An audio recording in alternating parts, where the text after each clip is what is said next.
CBS News has learned that the Treasury Department has sanctioned a North Korean cyber operative accused of running a scheme using remote IT jobs to raise money for leader Kim Jong Un's nuclear program.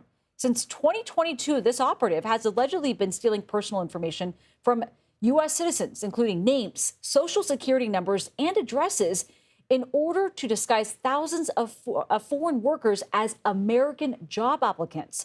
According to the Treasury Department, the revenue generated by these workers has been used to support North Korea's, quote, unlawful weapons of mass destruction and ballistic missile program.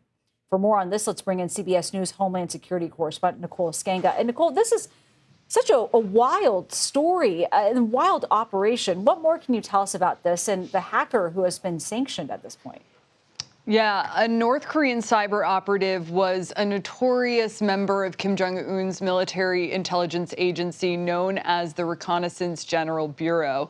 The U.S. had accused Song Kum-hayek of facilitating an IT worker scheme. He not only recruited North Korean cyber operatives to pose as American remote workers for hire, fooling companies worldwide, but also facilitated identity theft that made it all happen. In 2022, Song began stealing the personal information of U.S. citizens, including names, social security numbers, and addresses, in order to create aliases for the hired foreign workers disguised as American job applicants, with whom he ultimately split the proceeds. Now, the sprawling scheme, according to the Treasury Department, allowed North Koreans operating in both China and, believe it or not, Russia to collect paychecks as a fundraising mechanism for Kim's nuclear missile program.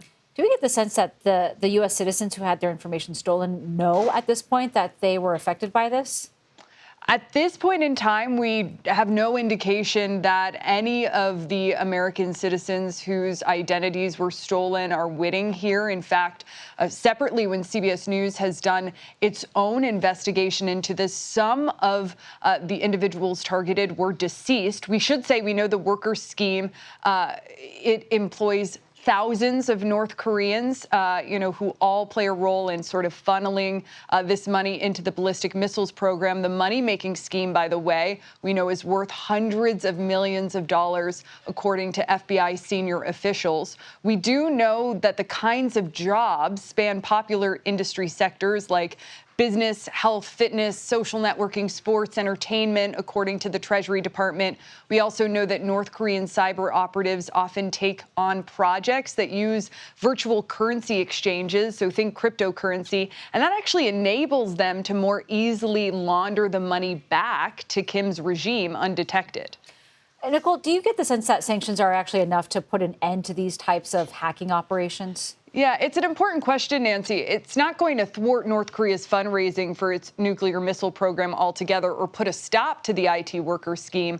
But experts do tell us that sanctions can be meaningful in limiting the travel of malicious cyber operatives and really just raising awareness within companies around the world. So much of what the U.S. government's trying to do right now is to really educate companies and our foreign allies about the warning signs and the prevalence of some of these North Korean remote worker schemes, so they shore up their hiring practices across industries. And this is interesting. Cyber experts also tell CBS that nation-state actors and cyber criminals often make more mistakes when they know they're being watched, when they're under pressure. So the more eyes, the more attention the bad guys get, the more likely they are to expose themselves. What a wild story, though. Nicole Sganga, we really appreciate your time and insight.